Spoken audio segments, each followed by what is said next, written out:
All right, so today what we're going to do is we're going to create scatter plots from a table and determine, is the line of best fit that a person or a problem gives you, is it actually the best line of fit? And today what we're going to do is we're going to do this by hand, and then I'm going to show you how to do this using a graphing calculator. So if you don't have your graphing calculator out right now, make sure you have that out along with your textbook. And we're going to start right now by opening up to page 95 or 65, excuse me, and do this warm up. So the warm up, you are going to do example one. Now example one has, it's like scaffolded. It's like plot the points, and then it goes step by step by step by step by step. If you want, you don't have to do all those steps. You can just go through here and answer the question. It says, is is this line of fit y equals 10x, or is y equals 22x a better model for the data points that you're going to plot on this table? All right, so I want you to pause the video, take a couple minutes, and I want you to plot these data points down. Gallons is your x, miles is your y, and plot them, and then determine, is y equals 10x or y equals 22x a better model? So you're going to want to graph both of them and see which one's best. All right, pause it and then play when you're done. All right, so if you plotted your points would be over here in orange. All right, this is what you would have. You'd only have points that are up here. Now, some of you might be saying, man, this is a lot of work. Well, that's the point, because scatter plots are really difficult to do. They take a lot of time, but your graphing calculator can actually do them faster, and that's what I'm going to show you today. But by plotting them by hand, you actually get some feeling of satisfaction after you plot them. Now, the point of the question is which line, y equals 10x, so I have that graphed in purple, and y equals 22x, the one in red, which one is a better model? All right, which one better relates to the gas mileage? Well, here's the first thing. Some of you might be saying, well, how did you plot these points? Well, my slope was 10 over 1. So it's not up 10 points over 1, it's up 10 units. So if you noticed, as you counted, every box actually was 20.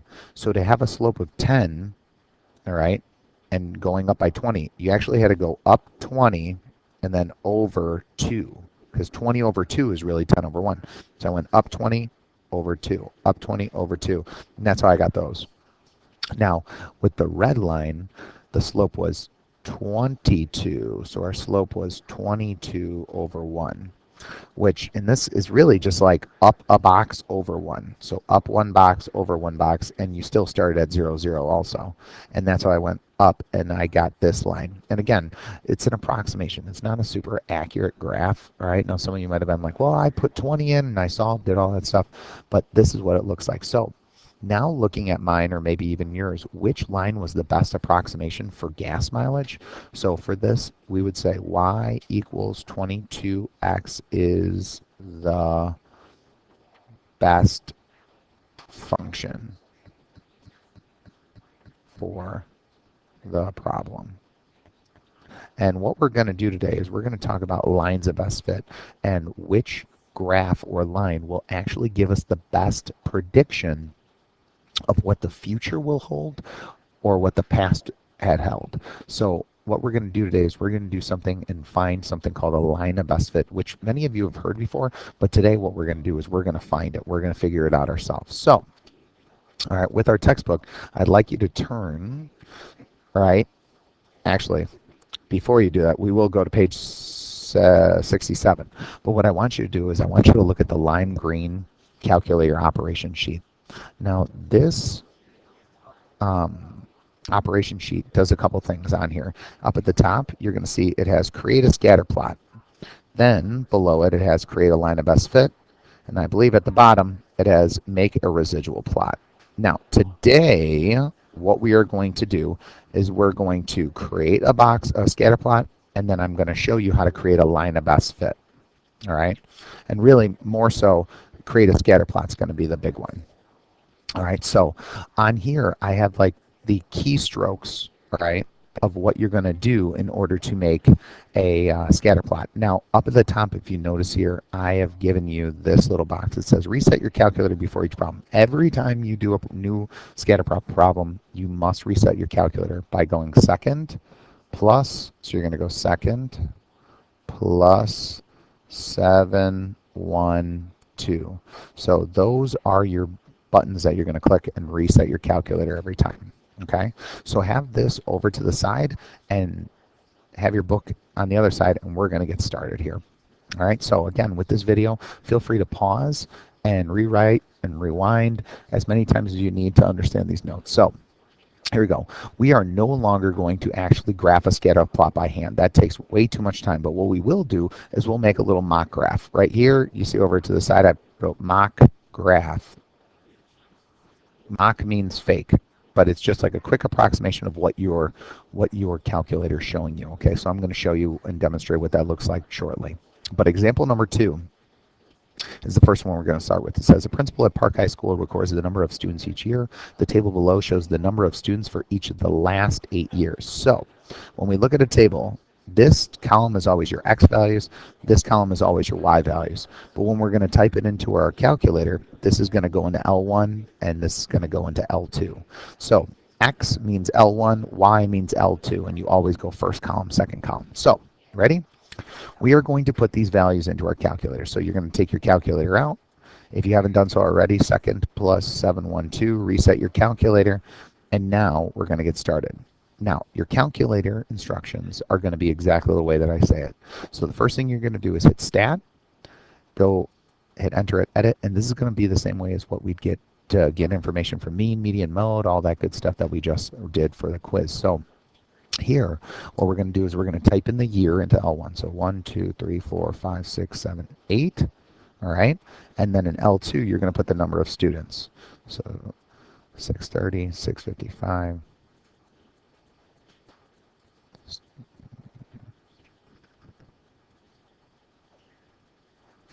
And then 930. Now, as I talked about before, you can always check your calculator by going up to the last value. Number one, making sure that your L1 and L2 end at the same value, and also that your last value is at the same number. All right, so L28 equals 930, so it matches up in our table. So here we go. We are ready to go with our scatter plots. The first thing we're always going to do is we're going to make a scatter plot whatever the question's asking. Because notice, the question really hasn't even asked anything. All right, and we'll talk about what it is. But right now, we're going to just make a scatter plot. So in your graphing calculator, to make a scatter plot, the first thing you're going to have to do is click second and then Y equals. And this is going to take you to not the graphing, but to the scatter plot part. Notice at the top it says stat plot. That means scatter plot. All right. So what we're going to do is we're going to turn our calculator on to make a scatter plot. Notice all of our plots are off. You only need to turn one of them on, and we're always going to turn the first one on. So you click enter, and notice it's highlighted on the off, but we want the on, so we hit enter on on. So now our scatter plot is ready to go. It will show us a scatter plot. So every time you want to see a scatter plot, you're going to hit this. You're going to hit the button zoom, and then a 9. All right, so back to your calculator, you're going to hit the zoom button, and then 9 is right here, but I want to just show you. Zoom 9 means zoom stat. So for your scatter plot, zoom 9 is going to show you a really nice vision of what your scatter plot looks like. So you hit zoom 9 and bam, there you go.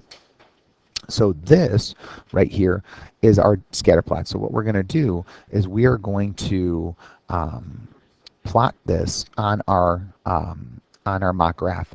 Now I'm just trying to hold on. Reset calculator. Here we go. Stay on top. Boom. Okay. So what we're going to do. This is all I want to see for your mock graph. Ready? So this kind of looks linear, but it's a little exponentially, and this is what I'm going to do. Boom, boom, boom, boom, boom, boom, boom, boom. All right. So again, it models what I see here. Is it perfect? No, but it gives a great idea of what we have. That's what our graph is on our calculator. All right. This is your work that you're going to be showing here. So now that we have our scatter plot, now let's read what the question says. It says, create a scatter plot, check, showing the relationship between the year and the number of students. All right. If you wanted to label, you could year and students. All right. Now, the question today is introduction to lines of best fit. So what it says is show that the function y equals 600 times 1.05 raised to the x is a good estimate for the relationship within the year. So what that's trying to say is, all right, they're giving you, this is your line of fit. This is your line of best fit. They want you to visually see that. So what we're going to do is we're going to take this equation and we're going to put this into y equals. So we're going to go 600 parentheses, parentheses, 1.05, close your parentheses, and then see how it's little x, so we got to go caret to raise it to the x power. So what we're going to do now is we want to see our line on our graph. So we're going to hit zoom 9 again. Again, anytime you want to see your graph in your scatter plot, you go zoom 9, and there you go. So it's the same scatter plot, but now you're going to see that there's a line there. And this is what the book considers to be the line of best fit. So right now, being the first day we're doing line of best fit, how do you know if this is a good line of best fit? Well, a good line of best fit touches or gets close to almost all the points. So you got to look at it. Does this get close or touch all the points? And the answer would be yes. If you look, some of the points are above, some of the points are below. But if you look, that line kind of splits all your points. This is a good line of fit. So what we'd say is show it. So I'm going to graph that on my calculator on this, and I'm going to show that it is a good line of fit. So this is a good fit because it gets really, really close to all those points. And some of you might be saying, that top point all the way up here, it really doesn't touch. Understand, it has to get close and touch most points. It's a line of best fit will never touch all points, okay? It's just an approximation. It tells you what it will be about in the future, not exactly. So now, because we saw it was a good line of fit, now we can answer the final question. It says, all right, well, if it's a good line of best fit, approximately how many students will attend the school attend the school in year 9? So here's the deal. We can't look at a table, and you can't look at that. What you have to do is you have to look at the table on the graph in calculator. All right, so what we're going to do is you're going to hit second graph, and up there you see in yellow it's table. And what we're going to do is we're going to scroll down to the 9th year because x is 9, and this 930.8, that is the approximate number of students when using that line of best fit, because the line of best fit approximates how much it is. So how many will attend in year 9? So in year 9 there will be about 930. Now it says 0.8, so we're going to round to the nearest whole student. 931 students. All right, and this, some of you might be looking at the table and be like, wait, year 8 had 930, now year 9 has 931. That's crazy. Understand, this graph and this equation is an approximation. The graph from these points is the actual values. So your line of best fit is just going to get close. It's not going to tell you exactly. It's just going to give you an idea of what it will be like in the future. All right? All right, so now let's take a look. Where is this? Sorry. Let's take a look at example 3 now. So example 3 says the weight in oranges vary. Maria wants to come up with a way to estimate the number of oranges given a weight. She weighs oranges and records the weight below. So again, what we have here is we have our table L1 and L2. All right, L1, L2. So oranges are X, weight in pounds is Y. So what we're going to do here, the first thing is always make a mock graph of your scatter plot. So what I'm going to want you to do, pause it, and we're going to put this into our calculator and see what the scatter plot looks like. I want you to try that on your own. Now, pause the video, but remember to restart your calculator.